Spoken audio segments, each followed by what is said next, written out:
Question each for Adam, Lewis, Hamza. Hi, Arne. When Mo said that he felt he was thrown under the bus, do you understand that frustration? Do you understand why he would say such things? Then I should know what he exactly means with it. So, and that is difficult for me to know what he exactly means with it and why he says this and who he's referring to. And So you've not had that conversation? no, not what he meant with that, with those words. No, we just. So I think usually I'm calm and polite, but that doesn't mean I'm weak. So if a player says have these commands about so many things, then it's about us as a club to react, and we reacted in a way you can see now that he's not here. Lewis? Arne, do you think it's obviously a frustrating situation for you personally, but do you think you could have done anything differently to avoid this happening, to avoid it getting to this point where Mo feels like he has to go and vent his frustrations? Then I should find out exactly why he said what he said, and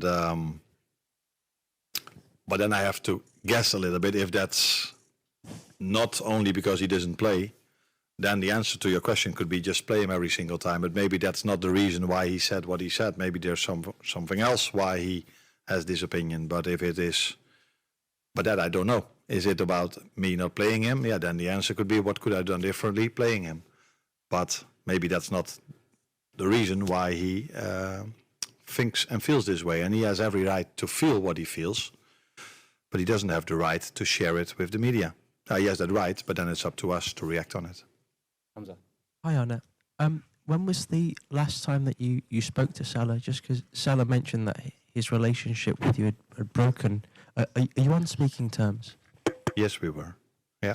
But it doesn't mean we were always agreeing on things, but I spoke to him twice in the week before, in the 2 days before Leeds. So, have you spoken to him since Leeds? No. I already said that a few times. Yeah, he was on the training ground today, and I told him that he didn't travel. Yeah, but that's not speaking to someone, in my opinion. Yeah, that is speaking to someone, but it's not having a conversation in your room.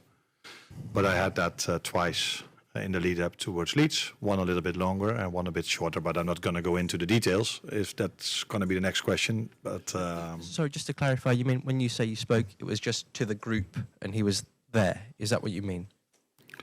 In training? Yeah.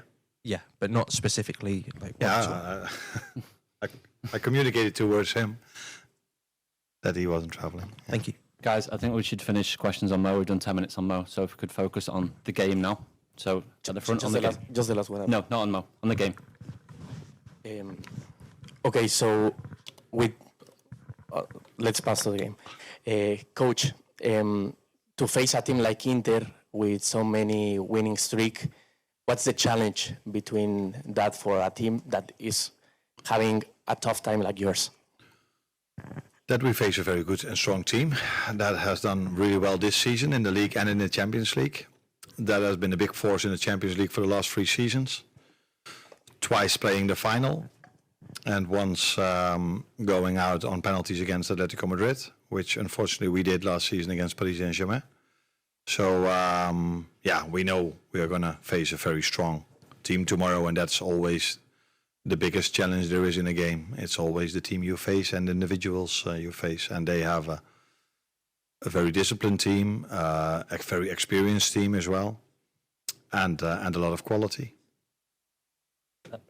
Good evening. As far as I know, Cody Gakpo and Federico Chiesa did not arrive today to Milan. Why?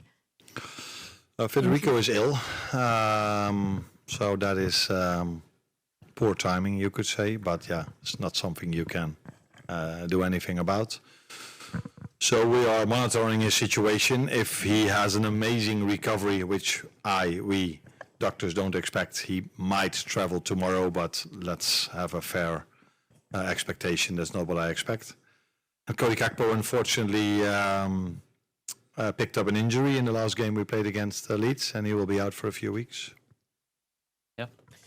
Hi, thank you for Sport Italia. Mr. Slot, I wanted to ask you first, what do you see different in this Inter trained by Christian Chivo compared to the one that reached the Champions League final last year? And then listening to your answer, if you can be more specific on the illness of Federico Chiesa I mean, why is injury? Oh, it's difficult to be more specific. I don't know if anyone wants to hear what he exactly has. But he came in this morning. We'll speak to you after. Yeah. And Yeah. so he's ill. If you're very interested in what he exactly has, then yeah. And the other question was, I see more similarities than differences. So same system. I think I'm correct if I say all of them the same players. Am I correct then? Almost. What I expect as a starting Yes. lineup, let's put it that way. As a starting lineup, yeah, definitely. Yeah. So probably he did a few things he brought into the team himself, but I think the way they press high up the pitch, lower up the pitch, I see more similarities than I see differences between Inzaghi and Kifo.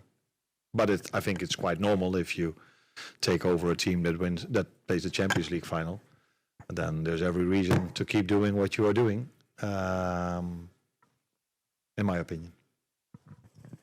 The middle. Good evening, Filippo Conticello, Gazzetta dello Sport.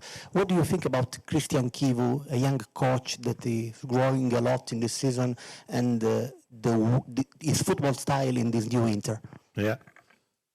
Now, if I think about Christian Kivu, I think about the player because he played at Ajax. I even think I played against him.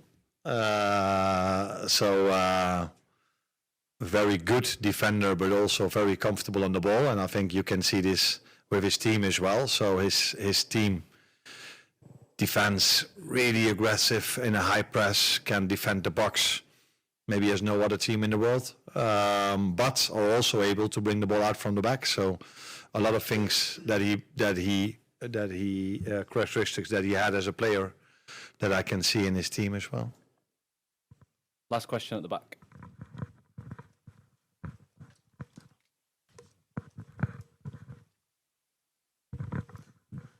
Good evening, Mrs. Lot. I'm Alessia Scurati for Tuttosport. I would like to ask you, we cannot see Chiesa this time on the pitch, but since you've seen it in the last weeks and in the last months, training all days with you and with the team. In the last week, Italy's manager, Gennaro Gattuso, said that the only reason why he is not coming with the Italian national team is because while they're speaking, Federico Chiesa said he is still not feeling good enough in this moment to come back. So I would like to ask you, do you think that the moment which he will be able to come back, or when he was feeling good enough to come back, is near? And would you like to see him in the Italian national team? Do you think that he has all the cards right enough to come back with the Italian national team? Thank you. It's not easy to answer. I think he has, but I don't think it's up to me to decide who should be selected for the national team of Italy or Holland or England. I'm very happy to see that Federico is in a much better place this season than he was last season. He struggled a lot last season with his fitness, and this season he's been much fitter than he was last season, and as a result of that he also has had more playing time than he had last season. And the moments that he played, he also had a few very good moments. So yeah, like I said, it's up to the Italian manager to decide if he wants to select him, yes or no. But yeah, I like him as a player and I like him as a person. So